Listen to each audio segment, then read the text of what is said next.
Terima kasih untuk firman-Mu yang hidup di dalam setiap kami. Terima kasih karena setiap kami tidak jauh daripada firman-Mu. Hari lepas harinya kami dimampukan untuk dapat dekat dengan firman-Mu. Terima kasih atas kesempatan itu. Terima kasih karena Engkau telah mengizinkan bahkan hari ini kami dapat sama-sama merenungkan bagian daripada firman-Mu. Urapi setiap kami ya Bapa, sehingga kami dilayakkan, dimampukan untuk mengerti. Dan kami semua dipakai, juga dituntun untuk dapat mengerjakannya hari lepas hari kami. Terima kasih ya Bapa, hanya ini doa dan syukur kami menyerahkan waktu pemberitaan firman Tuhan ini ke dalam tangan Tuhan Yesus Kristus, Tuhan dan Juru Selamat kami yang hidup. Amin. Silakan duduk jemaat yang dikasihi Tuhan.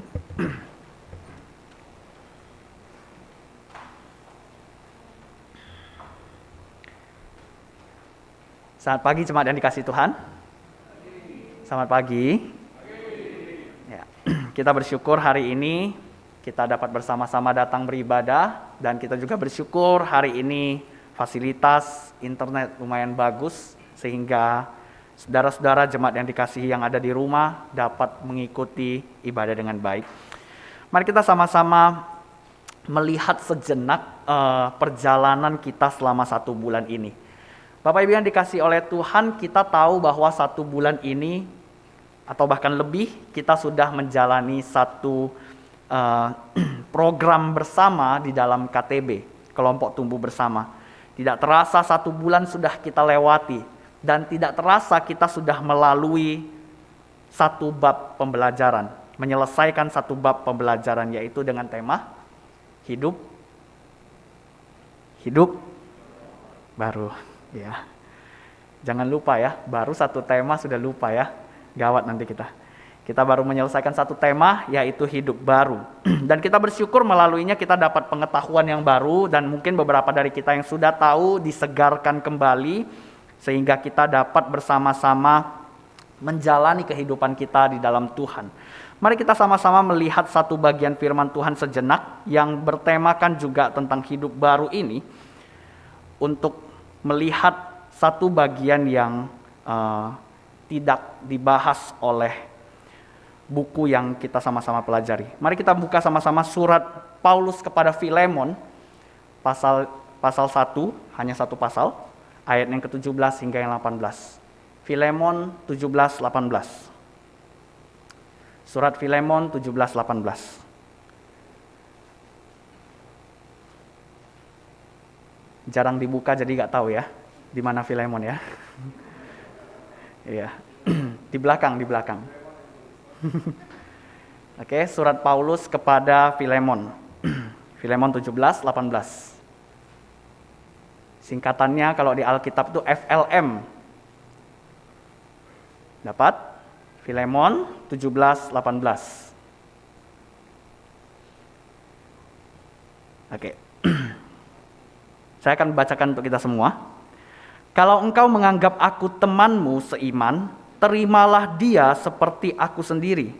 Dan kalau dia sudah merugikan engkau ataupun berhutang padamu, tanggungkanlah semuanya itu kepadaku. Saudara yang dikasihi oleh Tuhan, hal pertama yang perlu kita ketahui adalah Filemon bukanlah seorang pendeta. Filemon yang ditulis di bagian firman Tuhan yang baru saja kita baca ini bukanlah seorang pendeta. Dia hanyalah seorang yang berkewarganegaraan Romawi yang berasal dari kota Kolose. Dan setelah dia bertemu dengan Paulus di Efesus, ketika dia melakukan perjalanan di Efesus dan dia bertemu dengan Paulus, di sanalah baru dia kemudian bertobat dan menjadi seorang Kristen. Selama kehidupannya menjadi seorang Kristen, Filemon ini membuka rumahnya untuk menjadi tempat beribadah bagi jemaat.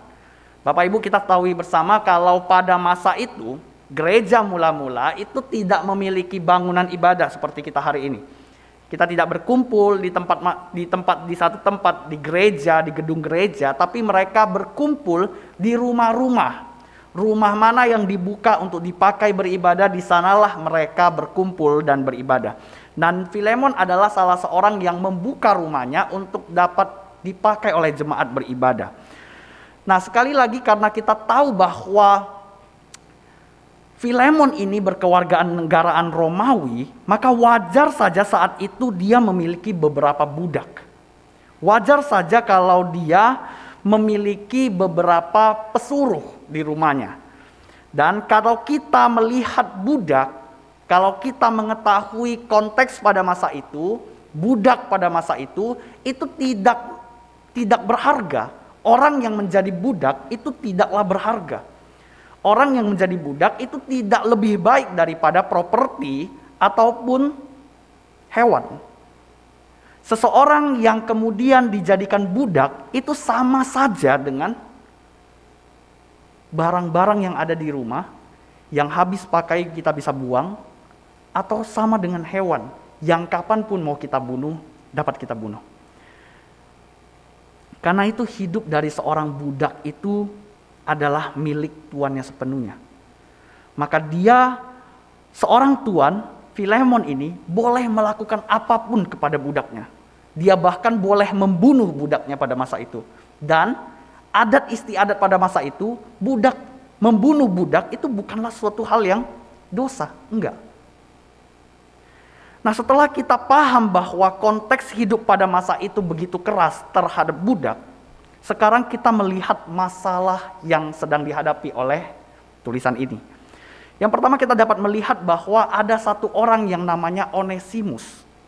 Onesimus adalah salah seorang dari budaknya Filemon yang lari setelah dia mencuri dari tuannya. Dia meninggalkan kota Kolose, tempat di mana Filemon ada, tempat di mana dia bekerja, dan kemudian dia lari ke Roma. Setelah dia lari ke Roma, dia bertemu di sana dia bertemu dengan Paulus, dan singkatnya dia juga kemudian mengalami pertobatan. Tapi Bapak Ibu yang dikasihi oleh Tuhan, pertobatan seseorang tidak lantas membuat permasalahan beres begitu saja. Dan itulah yang perlu kita tahu, bahwa pertobatan setiap kita tidak menjadikan semua permasalahan hidup beres begitu saja. Kalau ada ajaran yang mengatakan engkau belum kaya berarti karena engkau belum bertobat. Engkau belum sembuh artinya engkau belum bertobat. Bapak Ibu yang dikasihi oleh Tuhan, Alkitab tidak pernah mengajarkan itu. Alkitab mengatakan pertobatan tidak membuat semua permasalahan hidup beres begitu saja. Tidak. Dan Paulus juga mengajarkan hal itu. Paulus juga menyadari hal itu. Menyadari bahwa permasalahan Onesimus dengan Filemon itu belum selesai. Dan sekaligus pada saat yang sama Paulus menyadari permasalahan yang belum selesai itu dapat menjadi bom waktu di dalam pelayanan kita dan di dalam relasi kita. Permasalahan di dalam relasi ataupun permasalahan hidup kita yang tidak kita selesaikan, yang kita pikir setelah kita bertobat lalu kita bisa buang semua permasalahan itu akan menjadi bom waktu yang dapat meledak sewaktu-waktu ketika kita melayani ataupun ketika kita membangun relasi dengan orang lain. Disinilah kemudian surat Filemon ini menjadi menarik. Mengapa? Karena di dalam surat inilah Paulus mendamaikan relasi dengan meniru apa yang Yesus Kristus kerjakan bagi setiap kita. Bapak Ibu yang dikasihi oleh Tuhan, Paulus menirukan apa yang Yesus Kristus kerjakan untuk mendamaikan relasi antara Tuan dengan hamba, antara Filemon dengan Onesimus. Dalam surat ini Paulus mendamaikan relasi itu dengan cara yang pertama, yaitu substitusi, menggantikan. Paulus meminta Filemon untuk melimpahkan hutangnya Onesimus kepada dirinya. Paulus meminta Filemon untuk melimpahkan hutang yang pernah dikerjakan atau hutang yang pernah diambil, yang pernah dicuri oleh Onesimus kepada dirinya. Paulus menggantikan Onesimus untuk membayarkan hutangnya kepada Filemon. Paulus menghidupi apa yang sebenarnya Yesus Kristus kerjakan kepada setiap kita di dalam karya keselamatan. Manusia berada di dalam dosa dan upahnya kita tahu semua adalah maut, mati. Dan upah itu harus dibayar oleh setiap kita, setiap manusia. Kematian. Harus. Bayarannya hanya itu. Tidak bisa diubah dengan metode pembayaran yang lain.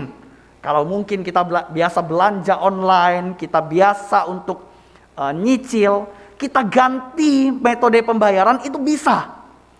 Tapi ini, manusia yang jatuh di dalam dosa, bayarannya satu-satunya, metodenya satu-satunya hanyalah kematian. Tidak bisa diubah dengan metode lain.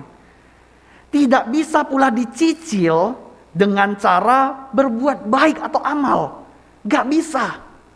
Engkau menyicil itu gak bisa karena gak ada metodenya di sana. Allah gak pernah mengatakan metode itu. Dan kita juga tidak bisa memanipulasinya dengan menggantinya dengan kematian ternak. Gak bisa. Manusia dan ternak itu beda. Kecuali Anda mengakui bahwa diri Anda sama dengan sapi. Atau diri Anda sama dengan kambing. Baru Anda bisa ubah itu. Kematian sapi mengubah kematian untuk Anda. Tapi tidak. Manusia itu berharga. Berharga. Dan beda nilainya dengan ternak. Oleh karena itu metode pembayarannya tidak bisa diubah. Itulah sebabnya Yesus harus menjadi manusia. Harus menjadi manusia dan kemudian mati. Untuk apa? Bukan untuk ganti metodenya. Metodenya sama, manusia yang mati. Tapi menggantikan siapa yang harus membayarnya. Bukan lagi manusia. Tapi Yesus melakukan substitusi. Yesus menjadi manusia dan kemudian mati. Mewakili kita. Menggantikan kita dalam membayar hutang kita. Membayar dosa kita. Dan itulah yang kemudian membuka jalan kembali. Membuka jalan kembali agar relasi itu dapat dijalani. Bapak Ibu yang dikasihi oleh Tuhan, kalau kita memiliki salah seorang musuh atau salah seorang yang kita pernah sakiti hatinya, ketika kita bertemu dengan dia, baik kita maupun dia enggan untuk bertemu. Benar?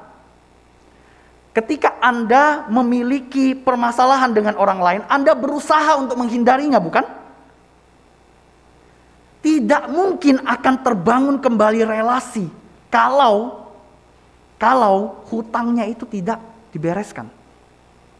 Ketika Anda memiliki hutang kepada seseorang dan Anda tidak membereskan itu, dia juga akan melihat engkau sebagai orang yang tidak bertanggung jawab. Dan relasi itu tidak akan pernah bisa kembali kalau hutang itu tidak diselesaikan. Tidak mungkin relasi kita dengan Allah itu dapat berjalan kalau hutangnya ini tidak dibereskan. Gimana kalau dicicil? Ya udah, relasinya cicil dong. Kalau mau gitu. Kalau belum selesai gimana? Ya udah, berarti belum selesai, tetap aja belum selesai. Boleh gitu. Tapi sayangnya tidak ada metode cicilan. Bapak Ibu yang dikasihi oleh Tuhan, ini menyadarkan kita bagaimana teristimewanya iman kepercayaan kita. Kita tidak datang dengan relasi yang rusak. Kita tidak beribadah kepada Allah dengan relasi yang belum selesai. Kita beribadah kepada Allah karena relasi kita diselesaikan oleh Yesus Kristus. Itulah yang memampukan kita hari ini, minggu ini, setiap harinya itu bisa berdoa. Saudara, saya punya satu teman, salah seorang juga rekan hamba Tuhan.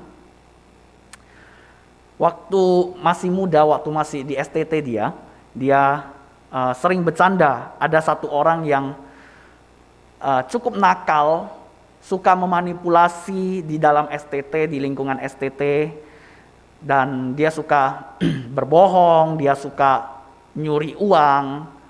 Kemudian satu hari dia berdoa, kalau di STT itu sebelum makan bersama itu kami ada satu orang yang mewakili doa makan bersama. Kemudian dia berdoa mewakili kita di hadapan Allah. Setelah selesai dia doa, biasanya setelah selesai satu orang doa, kami akan langsung makan. Nah, teman saya ini kemudian iseng, setelah dia selesai doa, dia doa lagi. Teman saya ini doa lagi. Saya tanya, kenapa kamu doa lagi? Dia bilang seperti ini, kalau misalnya kita bertemu dengan musuh kita mau dengerin gak apa yang dia ngomongin? Kalau misalnya kita punya musuh kita mau bilang apapun, kita gak pengen dengar, kita gak pengen percaya, kita gak mau menerima. Coba mikir, kalau misalnya engkau masih musuhnya Allah, mungkin gak engkau doamu didengar? Enggak mungkin. Tapi karena relasi kita bersama dengan Allah itu diselesaikan oleh Yesus Kristus, itu memampukan doa kita didengar oleh Allah.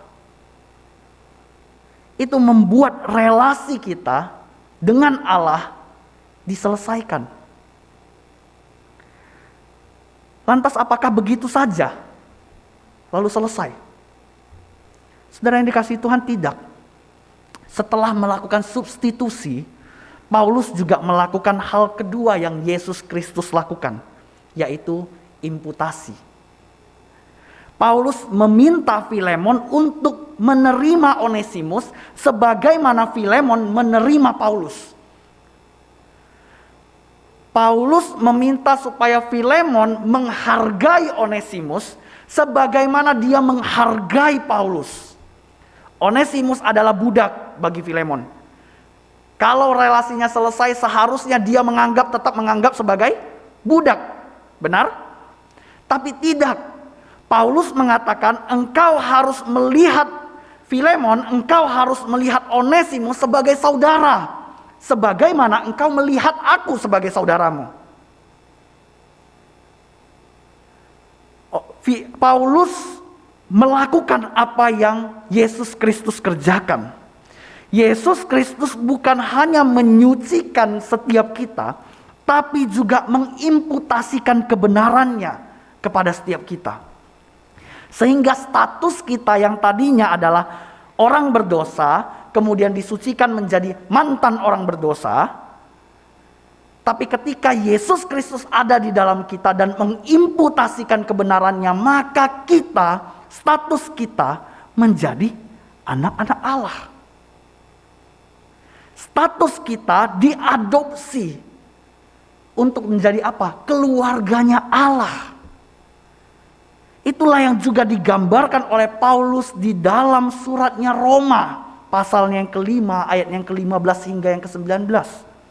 Ketika kita percaya pada Kristus, Dia ada di dalam kita. Sehingga status kebenaran Kristus, status kebenarannya dilimpahkannya untuk status pembenaran kita. Status Yesus Kristus itu membenarkan status kita. Dan melalui pembenaran status inilah kemudian kita mampu masuk ke dalam satu fase yang baru, yang hari ini kita sebut dengan hidup baru. Lantas apakah setelah kita masuk di dalam hidup yang baru, kita tidak perlu melakukan apapun? Apakah kita hanya perlu menunggu waktu penghakiman tiba tanpa melakukan sesuatu apapun? Ongkang-ongkang kaki dan kemudian menunggu waktunya tiba, kematian datang, kematian fisik datang? Tentu jawabannya tidak. Mari kita sama-sama membuka satu bagian firman Tuhan lagi yang terambil dalam surat Kolose, surat Paulus kepada jemaat di Kolose. Pasalnya yang ketiga, ayatnya yang ke-5 sampai yang ke-17. Kolose 3 ayatnya yang ke-5 hingga yang ke-17. Surat Paulus dari orang yang sama yang menulis surat kepada Filemon.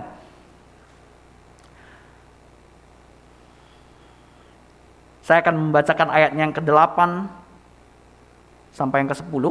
Tetapi sekarang buanglah semuanya itu, yaitu marah, geram, kejahatan, fitnah, kata-kata kotor yang keluar dari mulutmu. Jangan lagi kamu saling mendustai, karena kamu telah menanggalkan manusia lama serta kelakuannya, dan telah mengenakan manusia baru yang terus-menerus diperbarui untuk memperoleh pengetahuan yang benar menurut gambar Khalqnya. Ayat yang ke-17. Dan segala sesuatu yang kamu lakukan dengan perkataan atau perbuatan, lakukanlah semuanya itu dalam nama Tuhan Yesus, sambil mengucap syukur oleh Dia kepada Allah Bapa kita. Keseluruhan daripada perikop ini tentu tidaklah sulit untuk dapat kita mengerti. Sangat mudah untuk dapat kita mengerti. Panggilan kita untuk menanggalkan manusia lama bukan hanya sekedar status kita manusia lama, orang berdosa yang kita lepaskan, bukan. Tapi juga disertai dengan kelakuan yang mencerminkan status manusia lama itu. Kelakuan yang mencerminkan status manusia lama itu juga harus ditanggalkan. Dan kemudian kita harus mengenakan manusia baru secara status maupun secara kelakuannya kita. Bapak Ibu yang dikasihi oleh Tuhan, melihat sejenak konsep ini bukankah konsep yang sama dengan apa yang Yesus Kristus lakukan atau apa yang Paulus kemudian teladani, yaitu substitusi dan imputasi. Substitusi dan imputasi membenarkan kita, memperbarui kita, membuat kita memiliki status baru, manusia baru, hidup yang baru. Tapi di dalam hidup yang baru, kita juga melakukan substitusi dan imputasi. Kita menggantikan manusia yang lama dengan manusia yang baru secara status, dan mengimputasikan karakter Kristus dalam kelakuan kita. Dan kelakuan manusia baru yang disampaikan oleh Paulus pada bagian ini adalah pribadi yang terus-menerus diperbarui untuk mendapatkan pengetahuan akan Allah. Dan menariknya, paragraf kedua, paragraf selanjutnya, Paulus juga menggambarkan bagaimana pribadi tersebut juga terus diperbarui melalui pengenalannya akan Allah. Jadi bukan hanya diperbarui untuk mengenal Allah, tapi juga diperbarui melalui pengenalan akan Allah itu. Artinya kelakuan dari manusia baru itu bukan hanya memiliki keinginan dalam dirinya untuk mengenal Allah. Bukan hanya itu. Tapi Paulus mengatakan pribadi manusia baru itu bertumbuh. Bertumbuh dan terus bertumbuh seiring pengenalannya akan Allah, pengetahuannya akan Allah.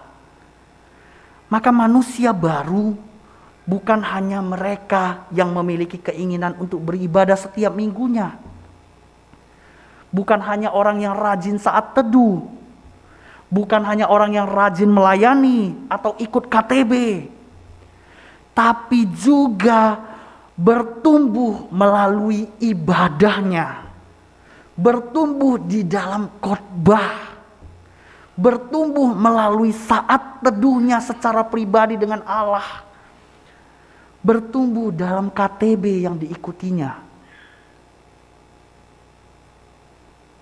Karena itu jemaat yang dikasihi oleh Tuhan, kita harus melihat kembali kepada diri kita. Bercermin kembali dengan apa yang kita lalui selama ini. Benar bahwa orang yang telah ditebus oleh Tuhan memiliki keinginan untuk mendapatkan pengetahuan akan Allah. Benar. Kita rindu untuk mengenal Allah, benar. Hal yang baik, hal yang sangat baik. Tapi kalau pengenalan akan Allah itu tidak merubah karakter hidup kita, itu tidak merubah gaya hidup kita, itu tidak merubah pribadi kita yang suka bohong, suka bergosip,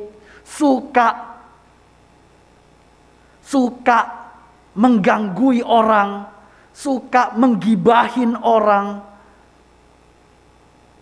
maka kita tidak bertumbuh melalui pengenalan kita akan Allah.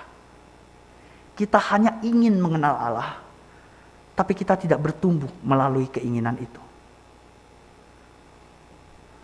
Oleh karena itu jemaat yang dikasihi oleh Tuhan, ketika gereja menyediakan tools atau fasilitas yang ada, harapannya bukan hanya untuk menimbulkan keinginan saudara untuk dapat saat teduh, bukan hanya itu. Bukan hanya supaya saudara ingin mengenal Allah, bukan hanya itu. Tapi harapannya juga supaya saudara-saudara kita semua semakin bertumbuh melalui hal itu. Bukan hanya mendorong saudara supaya pengen saat teduh, pengen mengenal Allah melalui relasi pribadi, bukan hanya itu. Tapi juga bertumbuh, karakter kita itu bertumbuh melalui saat teduh kita. Harapannya sampai di sana. Jadi harapannya bukan hanya supaya kita mengerjakan setiap program-program gereja sebagai rutinitas, bukan. Tapi harapannya bagaimana gaya hidup yang sudah dibangun itu mempengaruhi karakter hidup kita. Mempengaruhi bagaimana relasi kita dengan teman-teman kita di kantor. Bagaimana relasi itu kemudian tersalurkan firman yang kita dengar, saat teduh yang kita kerjakan, KTB yang membuat pikiran kita terbuka dan semakin mengenal Allah, itu tercermin ketika kita bertemu dengan orang-orang yang ada di sekitar kita. Bukan hanya supaya kita rajin, tapi supaya kita berubah di dalam kerajinan itu. Oleh sebab itu saudara yang dikasihi oleh Tuhan, kalau kita hari ini menjalani semuanya itu hanya sebagai sebuah rutinitas tanpa makna, hanya sebagai kewajiban, hanya sebagai kesungkanan karena contoh Henry sudah ngajak, atau teman-teman lainnya sudah mengerjakan tugas, saya sungkan kalau saya gak ikut. Saudara, lebih baik berhenti sejenak. Datang kepada Tuhan dan berdoa di hadapannya. Karena percuma kita jalani semua itu kalau kita hanya punya mindset, saya kerjakan ini karena saya sungkan dengan dia, karena saya sungkan dengan ini, karena saya gak enak teman-teman saya sudah mengerjakannya. Berhenti sejenak. Datang kepada Tuhan, berdoa kepadanya. Minta kepada Tuhan untuk menuntun kita menemukan perasaan sukacita, menemukan cinta kita terhadapnya, supaya kita dapat bertumbuh untuk mengenal Tuhan, mengenal Allah Tritunggal, dan kita bertumbuh melalui pengenalan Dia, kita akan Dia. Kita bertumbuh melalui hal tersebut. Sehingga setiap kali kita melakukan disiplin rohani kita, ketika kita saat teduh, ikut KTB, ibadah hari Minggunya, ada rasa syukur yang luar biasa. Karena apa? Karena bukan hanya saya semakin mengenal Kristus, tapi saya semakin berubah karena saya mengenal Kristus. Mari kita bersatu dalam doa.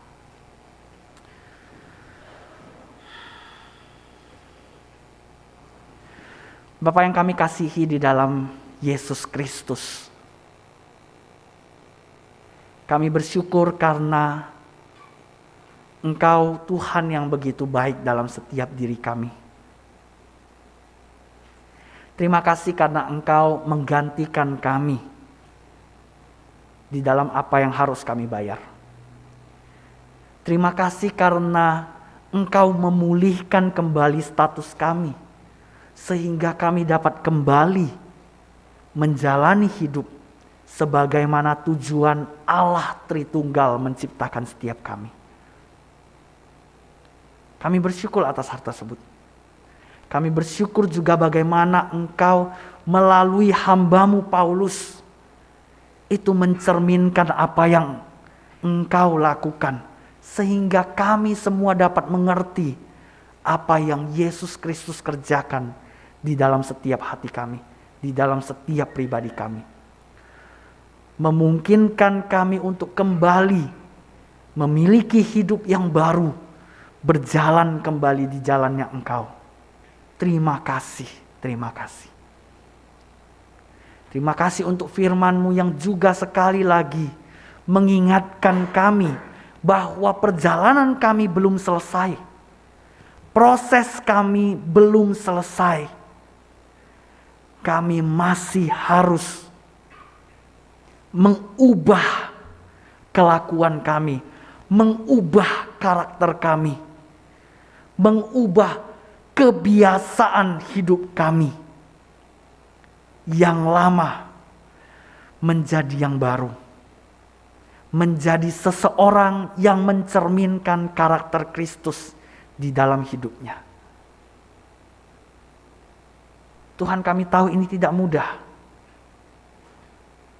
Tapi ketika Engkau mampu untuk menebus kami, maka kami percaya Roh-Mu yang kudus mampu memberikan kami kekuatan untuk menjalani proses ini. Tolong kami ya Tuhan. Kami ini kecil dan terbatas. Tapi kami tahu Allah kami besar dan luar biasa.